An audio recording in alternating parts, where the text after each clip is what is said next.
lo largo de toda esta ciudad van a haber muchos simbolismos respecto a los venados. Fíjate, hay un venado allí mismo. Nos remontamos al año 0.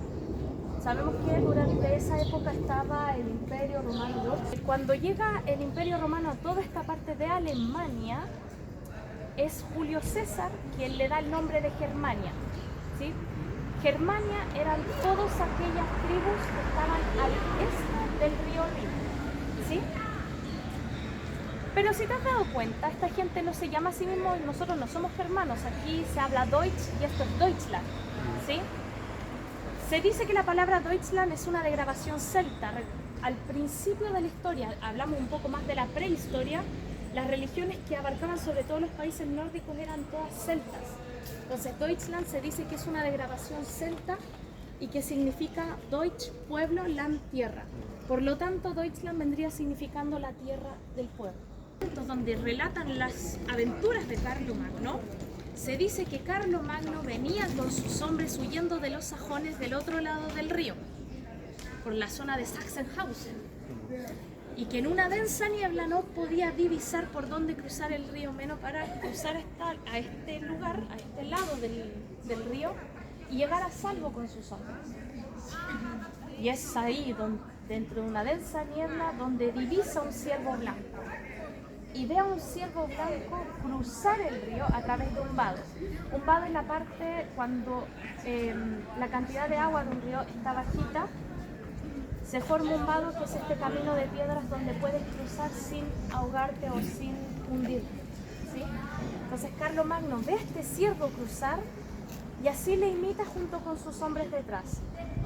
Y los sajones al ver de esto dijeron: oh Dios, este ha replicado uno de los milagros que hace Jesús en la Biblia. No tengo ningún ánimo de enfrentarme a este ser tan poderoso. Y es así como por primera vez estos sajones no le siguen. Y así Carlomagno funda esta ciudad, que en un principio se llamaba Franconia, o eso en español vendría siendo el vado de los francos, del reinado que ya había nacido en el norte. Luego Carlomagno en el año 800 es coronado como emperador en Francia y luego coronado como emperador en esta zona, ¿sí?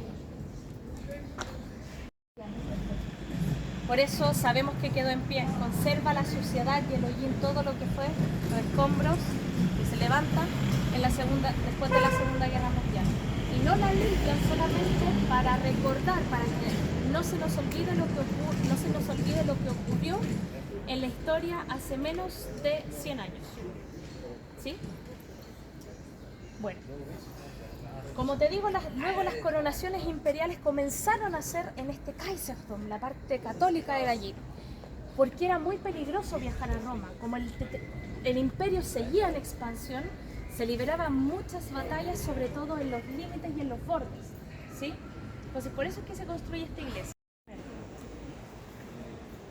Durante los años 2002 y 2018 se le entrega el proyecto de arreglar las fachadas de las casas para darle esta cualidad de barrio antiguo, de hacerlo tal cual la antigüedad, considerando el periodo histórico. Que, por ejemplo, antiguamente el azul era un color muy costoso, por lo tanto casi nada si tenía azul era muy poco, pero se notaba que al menos esta casa tenía dinero porque tenía un poco de azul y así. Entonces, la idea de arreglar las fachadas es para darle esta característica, esta cualidad de barrio antiguo, ¿sí? Y el proyecto termina el año 2018. Aquellos que venían pidiendo juguetes y que se hacía por delivery, porque antiguamente aquel que tenía dinero no ven a dejarlo a mi casa, esto servía para llegar a los distintos lugares dejando juguetes, y también se usaba cuando no habían pedidos.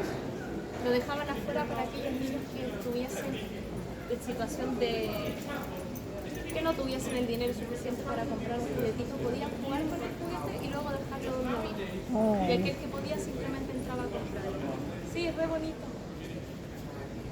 Seguimos con los artesanos, detrás tienen una joyería. Podíamos identificar claramente quiénes eran los tapiceros, porque las paredes sí o sí tenían que tener un rojo pasión, un rojo intenso. Y lo que hacen en esta tienda que está en México, ¿sí? Es más un restaurante, ¿no? Que carnicería, ya no te mata el animal aquí adentro, finalmente. Y la parte de abajo era conocida como Shram. Shram es un taller abierto donde las personas podían acercarse y mirar qué era lo que se estaba vendiendo. Este lugar es muy famoso porque el año 2019 es una cosa que compite a nivel... La famosa salchicha del campo de la si quieres comerla. Es una salchicha blanca, pero es distinta a la palta porque es hecha con carne de cerdo mezclada con distintas especias y por fuera esta piel que tiene es de tripa de oveja. La ciudad de Francia. Pero no solamente fue poeta, sino que fue un sátiro. Era de estos dibujantes que se burlaban un poco o exageraban los rasgos de aquellos que estaban en la política antiguamente.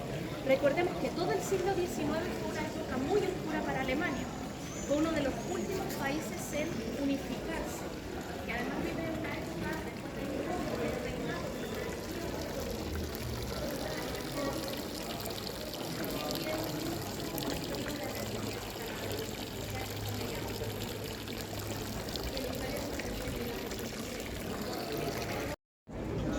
en mi país le decíamos el pintor.